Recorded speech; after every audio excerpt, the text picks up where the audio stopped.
Hello. I'm excited today. I'm excited. And I did a video yesterday, right back there in my kitchen behind me, which I may put up. It wasn't a live one, so I have to do a little editing, and hopefully I'll be able to make that happen soon, which was just kind of an update on what's happening. But today, I was actually sitting here doing a little bit of work, not like work, not like job work, but personal, like internal personal development type of work, which is the most important, by the way. And all of these things that I've been focusing on lately began to just hit me. You know how when you're at a certain point, you receive messages differently, or like when you're ready? So that's what happened today. And I'm going to talk about it a little bit because so, hi people, I see you jumping on. How are you? You want to tell me where you are? Where in the world are you? I'm here in Cali, sunny, beautiful California. And I was saying that I've been having, or I had this just a few minutes ago, like this incredible, like boom, this thing hit me. I'll tell you about what it was exactly. But a little bit of backstory is that, as you may or may not know, I have received information recently, back in January, it's now March, about a major transition coming up, meaning that my job is going to come to an end in June. So, naturally that comes with a little bit of surprise and I wouldn't say shock, because when I heard it, although it wasn't expected news, I had been kind of contemplating, some changes anyway, professionally. Wasn't sure, but had been thinking about, what do I really want to do? So, and then, as the news began to hit me, I was like, oh my gosh, how do I manage this, right? And all kinds of other things are happening simultaneously. So there is, I don't know if you can hear that, so I'm gonna turn that down. I have my frequency music going like all the time. Let me just pause that for a second. Oh, Alexa off. Sorry, I play frequencies in my house. I don't know if you can hear that, because it's super soothing and calming. And anyway, frequencies have a lot to do with how we operate in the world. But anyway, so anyway, I'm in the midst of a lot of transitions, and it can be very disconcerting when you're having to figure out lots of things. And so, like, if moving or things like divorce and death, and they say those are the big, like, major kind of catalysts for stress in one's life. Well, fortunately, I don't have an immediate move or divorce or death, that I'm aware of, hopefully coming up. But, just lots of life transitions. And so I've been trying to manage, how am I going to deal with all of this at once? And because I'm a doer and I'm a thinker and in my head, the work that I do requires that I'm always thinking and coming up with solutions. My first instinct was, okay, kind of let me figure it out. I'm a problem solver. But I also know, like, very quick second instance, hi, I see someone saying, hi, where are you from? Where are you from? Please tell me, where are you watching from? Anyway, so my second, very close to first instinct was, I need to, go into what I believe is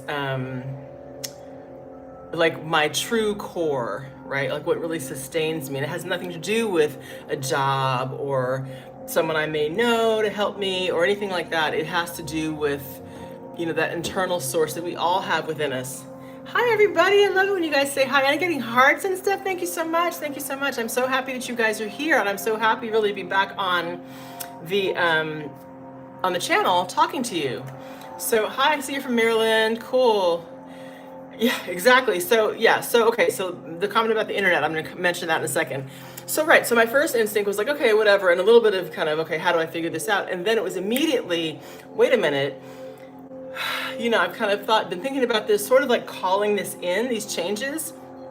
And so now let me go into the same place where I kind of channeled this stuff, which is inside of our minds and our hearts and all that, and just become really still and figure out, I say figure out again, see, it's built into me. But rather than figure out, let the answers come to me. And so I've been very much involved in recent weeks in just trying to still myself, lots more meditation, which for a while was really hard. I was having a very hard time sitting still, even for like 5 minutes. It was very challenging. But somehow I guess I hit something. I was able to pivot a little bit and get to a place where I was, oh, you know what it was? It was that Joe Dispenza book I kept telling you guys about. I started reading a book that wasn't just saying, hey, it's a good idea. Hi, everybody. I see you saying hi. Hi, Warren. It wasn't just saying it's a good idea to meditate. It was breaking down why and like what happens, not even the why, but what happens when we slow our minds down and tap into like another frequency, another type of energy that allows us to receive and channel all the energy that we normally send outward, like we're energy about, you know, what your bills maybe, or what's happening with someone in your family, your kids, or your spouse, or things you have to do on your job, or if you don't have a job, worrying about that, or, you know, all the things that we have to deal with on a regular basis, just living in this world, things that we manage, our household, buying groceries, what's for dinner, all of that. So rather than putting all that energy out, which happens all the time, constantly, finding some time, carving out time specifically to redirect that back in, like not worry about dinner or a bill or what my son's doing after school today, any of that kind of stuff, just really slowing it down, disconnecting from social media, to go back to that comment that you put up there. Yeah, just tuning it all out and sitting quietly for any length of time. And I really was going for, I mean, at one point I was going for 2 hours and, you know, an hour, like long spans of time, because I think it takes, quite honestly, it takes a while to just let that stuff shut down. Because you don't, at least for me, maybe if you're elevated and you are experiencing this and you've been doing it for a long time, you're already there. But for me, and for many people probably like me, it takes a while. Like I said, initially I couldn't even sit still for 5 minutes. And so then to get to 10 minutes and 30 minutes and beyond took some doing. And I think I may have gotten to an hour one day. I don't think I ever did 2. I did 2 hours years ago, which was amazing.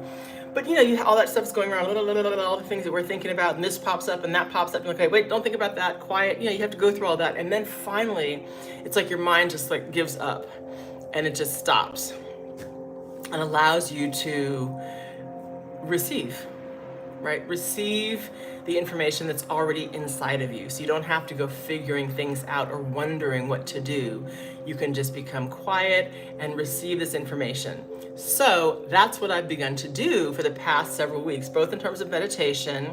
I started chanting again, doing the Buddhist chant. You may be familiar with it from what Tina Turner shared with the world when she was when she first got exposed to it, which is Nam Myoho Renge Kyo, very famous Buddhist chant.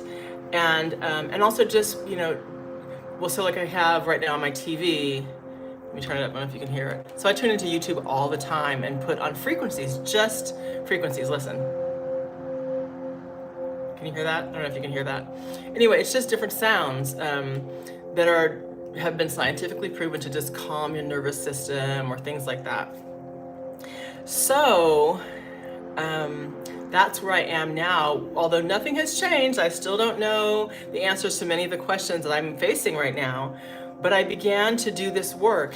And interestingly, so those of you guys who may have been watching my channel for a long time know that when I was living in the Dominican Republic, I did something called an abundance group. So I offered this to people on my channel who were interested in like creating more abundance in their lives. And it doesn't necessarily have to be money abundance, although we usually think about that, but it might be like you want to have a better relationship with someone in your life. It could be with your boss, it could be with your children. You might want to have better health. It just, whatever that means to you, abundance. And I introduced this book to people. You may remember the abundance book. It's tiny, right? It's like the size of my hand. It can fit in your pocket or your purse. It is chock full of so much wisdom and great information. And just today, actually, I think a day or two ago, I was like, oh yeah, the abundance book, I should pull that out and look at it again. And I didn't that day, but today I did. And it coincides so much with what I'm learning about through the chanting I'm doing and becoming quiet, because it is so valuable. I mean, I could read you some things that it says in here, but you know how you may read something one day or 1 year and you get some stuff out of it. It's like, oh, that's interesting, that's useful. Maybe you put it, you know, mark it up in the book a little bit. And then you come back to it at a later date and you see things that the first time around didn't hit you in that way. It's exactly what happened today. And I was like, oh, mind blown, because it is in complete alignment with everything else that I've begun to do. And so honestly, I feel like this is like my purpose now, I want to tell everybody. That's why I jumped on this call right now. I wanted to tell everybody, this is how you get to wherever you want to be. It's completely cause and effect. The Buddhist tradition, old, ancient Asian and African, and even like the early Christian practices were all about this. The mysticism, it all talks about, cause and effect, that we get to decide. We are the creators, truly, of the experiences we have in our lives. And I know that these days it sounds kind of cliche, a lot of people are talking about that, but if you really dive into this stuff, you will see that it is true.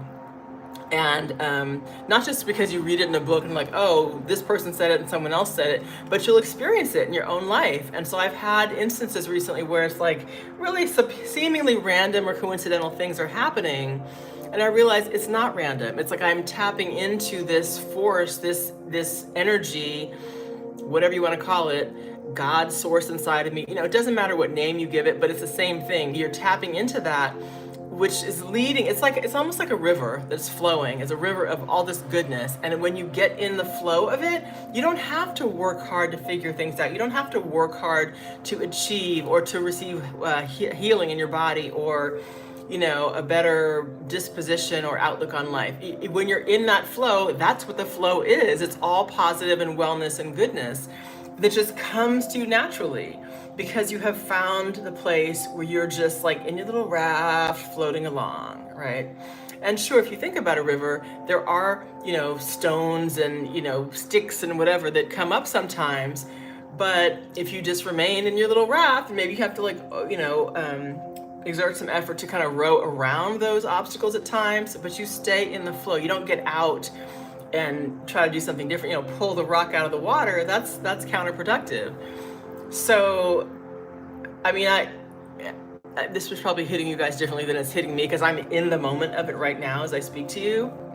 But it felt so overwhelmingly obvious to me when I just read some of this text today. I'm talking about the introduction. It's not even like the actual, well, here we are, like part one, like 2 pages into it. But even in the introduction, I was like, oh my gosh.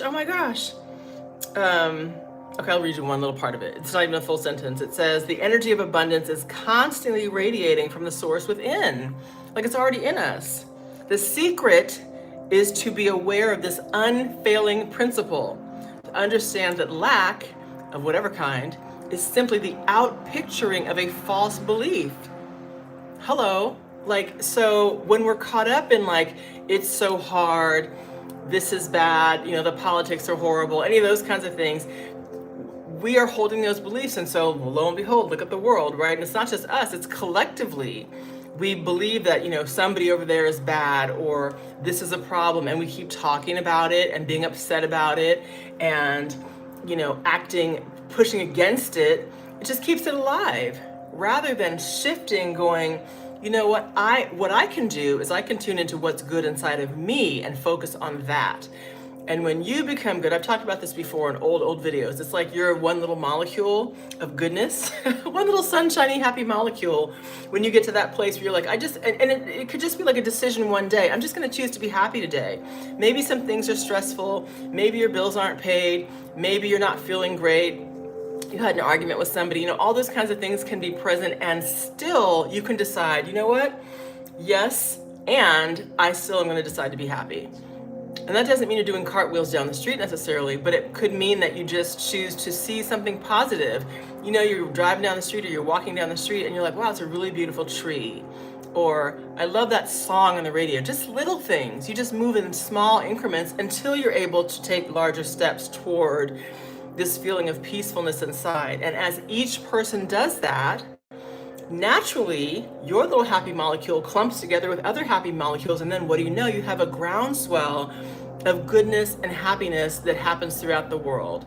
And I know this may sound very idealistic and like, yeah, right, okay, pie in the sky, that's never going to happen, but that's the exact attitude that we have to work on, right? Why can't it happen? Of course it can happen. If war can happen, if people can get themselves together to believe that if I kill those people over there or eliminate them or suppress them, oppress them in some way, that's going to make my life better and somehow improve the state of affairs for other people. If we can get behind that, and obviously we do, because we talk about it every day, them, and us, right? We can absolutely get behind the opposite, which is so much easier because it's effortless. Again, it's that flow. It's being in the raft and just going with the river. When the river is good, the river wants to take you to all the positive things that you have. It's already inside of us. So that really helped me because I had moments for sure when I was dealing with this uncertainty of what am I going to do for my next job? Where's my money going to come from? All these kinds of things. Where are we going to live? All of this that would keep me up at night or wake me up in the middle of the night. And I would be very concerned about it, had anxiety and sleeplessness and all that kind of stuff. And it was tough. But I just am choosing not to focus on that. I don't want to focus on what looks like it could be a problem. I would much rather spend my energy focusing, again, directing all that outside, the what if, all the things I have to do energy inward to if I'm feeling at my best and I'm holding really good thoughts and putting myself in a mental and physical good place, then everything else has no choice but to kind of fall in line with that, right? If my main objective is to align with that good flowing river, that peaceful, happy, joyful experience of the flow that is source, that's my main purpose. So what I read is going to be helping me, fuel that intention. What I listen to is going to help me fuel that intention. In my free time, I'm going to either, have good thoughts or I wrote some things, for example, on paper, little sayings. I like to cut them out and put them on my wall or whatever, so that I'm just surrounded. I am imbued and marinating in all of this good stuff.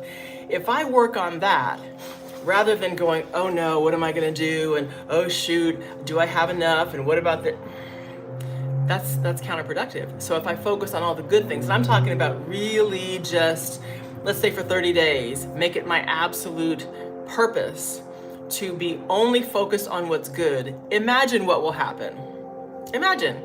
So for the record, I've already begun. So I was speaking with a friend, someone I met in Barcelona last summer at the law conference I went to, and didn't know that she's a Buddhist and she chants and everything, but we had dinner not too long ago, and somehow it came up, and she said, did you know? I said, no, I had no idea. How would I know? We were talking about work stuff. In fact, I was contacting her because I was thinking about, oh no, my job. I went in there with that oh no energy, and instead somehow the thing about chanting came up. And I have chanted before in my life. I'm not a Buddhist, but I have done that. And so it came up, and the conversation took on a whole different trajectory and was wonderful. And so she said, you should try chanting for 30 days in a row and see what happens. And I was like, all right. So I'm now on about week 2. And it's not poof, magic, a big money truck pulled up and said, oh, by the way, this is for you. But my mind is shifting, and the way I'm feeling is so much freer and better. And there have been a few interesting little coincidences that I won't go into now, but it's okay, clearly this is not just random. Me running into a certain person that I did not know, a complete stranger, with some very similar experiences, things like that. So I wanted to just share with you guys what I am doing, and that if you are, hi from South Africa, how are you? And so that if you are going through anything similar, or you have been through something, or you're considering what's another way of managing even just how you absorb all the news and everything that comes at us all the time, no matter where you are in the world, there's always somebody saying, oh, this is bad, or watch out for this, or be afraid of that, or careful, careful, careful, or make sure they don't get ahead of you. There's just a lot of stuff out there that's trying to keep us, I think, afraid and separated from each other. And the truth of the matter is that we are all really very similar. I mean, I won't go into the kumbaya story or, kind of thing. But I'm telling you, this has been, it's once you start doing this, it's so obvious that this is the way, this is what it is. This is the truth. This is what you need to do to create the life you have. So if you are in a situation right now, as I am and have been, where my life is not, or your life is not exactly like you want it to be, you're feeling stressed financially, you're feeling stressed in terms of relationships or your well-being, or anything like that, you can't sleep at night, that kind of stuff, that's a result of something else that we have all been thinking or playing into, believing about what's possible in our lives. So I'm on a mission now. I'm on a mission to change my life.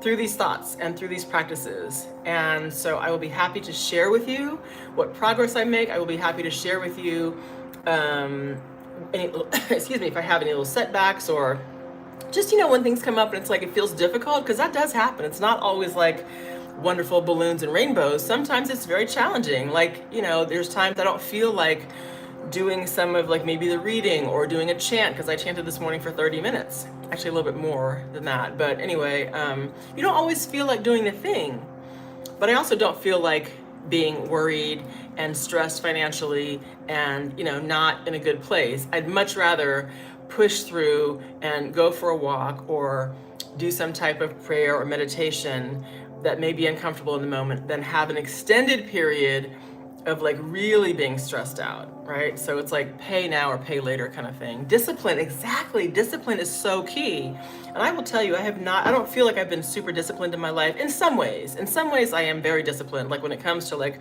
work and getting things done and figuring things out, like I'm good at that, right? I've been conditioned and trained, frankly, professionally trained to get it done. Doesn't mean I always want to, or that I do it in as timely a fashion as I would like to, but I'm talking about self-discipline. And I'm trying to teach this now to my son, who's a teenager, and you can imagine, teenagers, I think they're like the most undisciplined creatures on the planet. They don't want to do anything. They just want to lay around, whatever. But even that, I'm like, no, that's not an excuse. You can be disciplined as a teenager. You can be disciplined at any age. And so I am challenging myself now to come up with more discipline. So I have on my little workout stuff. I'm going to go for a walk as soon as I shut this down. And then just move forward with more goodness today. Like I said, I wrote these things down on paper, and I will be putting them up around me. I have some up that you can't see now, but they're in different places. I do have my frequency playing. I'm gonna read some of this abundance book, and I'm gonna do this. This is the 40-day program, by the way, where every day you write some stuff down. If you're interested in also doing this with me, let me know. Maybe we can do it together. But I'm gonna start right now, and again, that's discipline. Do it. My exercise routines. Right now I'm just walking. I row. I go to rowing class, but I'm just gonna walk today. That's my routine. And it's even that's part of my discipline, having to get up and go when I don't feel like it, or when I'm like, okay, but I have to do this work. No, I mean, I'll just pause on this part for a minute to say that because I have been so conditioned and disciplined to do work, like, career type work, it's easy at times to push away the stuff I need to do for myself, right? My personal development, the work on improving my own personal state of being. And so it's like, no, this time is for you. This time is for you. So that's part of what the discipline is that I need to, I am going to be working on when I end the video. And I think it's baby steps. You start where you are. And some people are, farther along in one thing. Maybe you meditate more easily, or maybe you're already in great shape, or maybe your money's not an issue. Who knows? We all have different challenges at times, and it can fluctuate, right? But you do what you can where you are. But the key is to do something. Do something. Do something. I don't care what it is. If you walk outside and pick up the newspaper and walk back in, and you haven't done any walking in a month, good for you, right? Good on you. But keep going. Next time, okay, don't just get the newspaper, walk to the end of the block and come back, or walk up the hill, or you know what I'm saying? Take your dog out 3 times a day instead of once a day. You guys know, like I can't think of all the possibilities, but you understand my point. So that's it. I've gone actually longer than I thought I was going to, but I wanted to jump on because I was so excited about this. I'm gonna post the link. I'm gonna try to post the link for this book down below. I'm gonna do it later though, like later today. Don't look for it now. Because it's such a valuable resource. In fact, just quickly, one of the last videos I did, I had a couple of people write to me and say, hey, I'm so glad. I think I was talking about like the struggles and the stress and stuff I was dealing with. Thank you for the thumbs up, by the way, whoever did that. Some people wrote to me and said, you know what, me too. I'm going through some of the same challenges, and, with job or whatever it is. And somebody even referenced the abundance work we did before. It was called my abundance circle, and I had, I don't know how many people, maybe 40 people joined in, and we did the exercises in this book together for 40 days straight. And so he wrote to me and said he pulled this book back out and began to apply some of the same principles, and now he's shifting from being, I guess kind of in a position of lack, or at least focused on lack, what seems like lack, which is an illusion, to creating his own abundance, right? It's totally mindset. I mean, it's not just mindset. You have to do the work too. There is discipline involved. But I was so happy to hear from these people who shared with me that, oh, I loved what you said because it reminded me of one thing or another, and that we, we are all traveling this journey, this life thing together, and we need to support each other in it. We're not all at the same place at the same time, as I said, and I just wanted to offer that. So that's it. Peace and love. Mwah. Have a great day. I'm going for my walk, and we will talk later. How do I get off of this? Where's the off button? Are you kidding me? Okay, people. Where's off? Hi, by the way. Oh, someone asked if I'm from California. Yeah, I'm a Cali girl. Indians everywhere. Resource. Oh, thank you, Camel Express. So nice to hear. I'm trying to figure out how do I shut this down? Oh, there we go. Sorry. Okay, you guys, have a great day. Bye.